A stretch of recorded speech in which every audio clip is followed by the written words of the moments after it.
សួស្តីបងប្អូនទាំងអស់គ្នាចាថ្ងៃនេះខ្ញុំមានរបៀបធ្វើអរគុណច្រើនបងប្អូនទាំងអស់គ្នាក្នុងការមើលវីដេអូរបស់ខ្ញុំកុំភ្លេច Subscribe ដើម្បីទទួលបាននូវវីដេអូថ្មីៗបន្ថែមទៀតម៉ាស់អប់ខ្លួនដែលមានប្រសិទ្ធភាពហើយនឹងធ្វើឲ្យស្បែកសទន់ភ្លឺមានសំណើមនិងជួយបន្តឹងស្បែកយកមកបង្ហាញជូនដល់បងប្អូនទាំងអស់គ្នា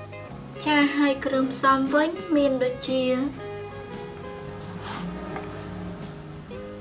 ពងមាន់1គ្រាប់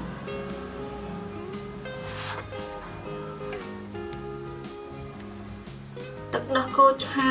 1កំប៉ុង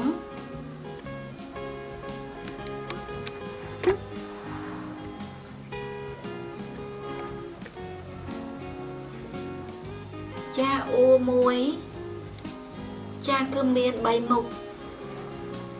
បន្ទាប់មកយើងលាយបញ្ចូលគ្នា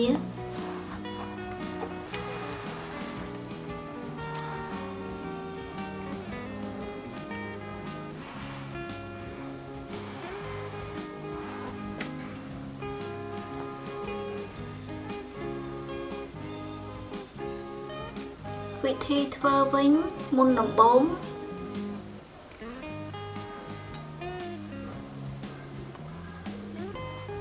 យើងដាក់ពងមាន់ចូលមុន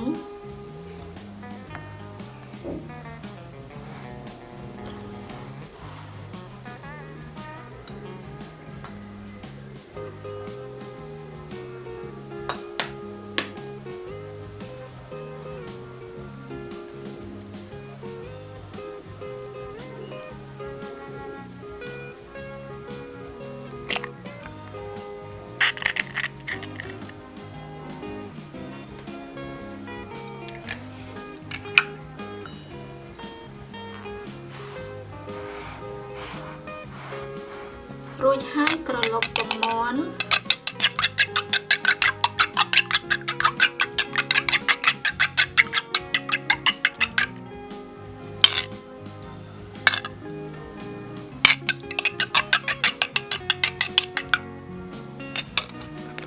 ដាក់យ៉ាអ៊ូចូល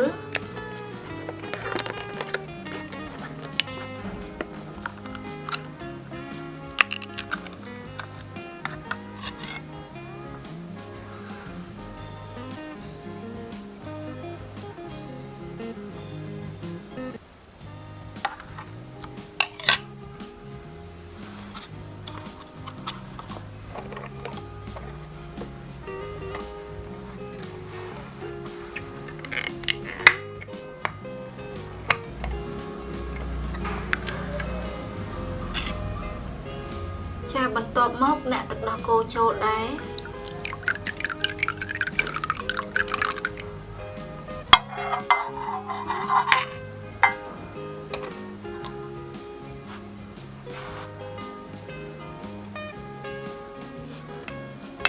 រួចហើយកូរទាំង3មុខនេះចូលគ្នាឲ្យសព្វដបទៀត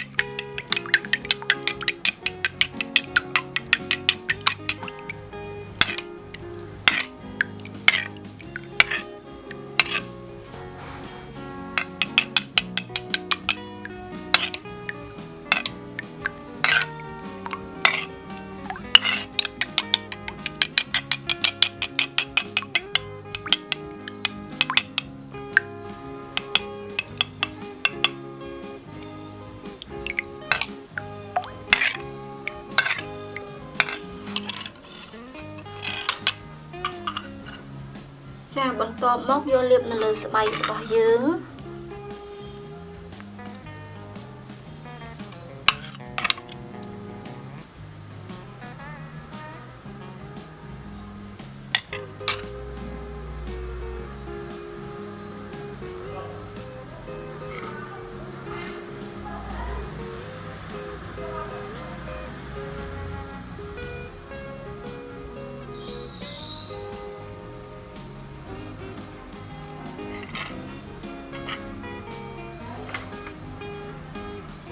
សម្រាប់វិធីនេះវិញបងប្អូនអាចធ្វើវា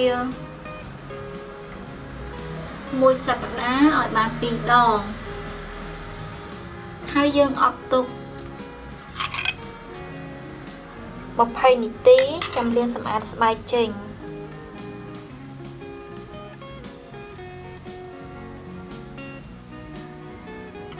បន្ទាប់មកបងប្អូនលាបលេពីលើទៀត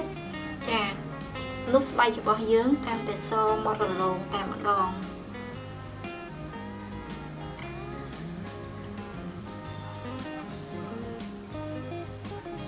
ចាអរគុណច្រើនបងប្អូនទាំងអស់គ្នាបើពេញចិត្តនៅវីដេអូរបស់ខ្ញុំកុំភ្លេច like share subscribe ហើយចុចរូបកណ្ដឹងដើម្បីទទួលបានវីដេអូថ្មីៗបន្ថែមទៀត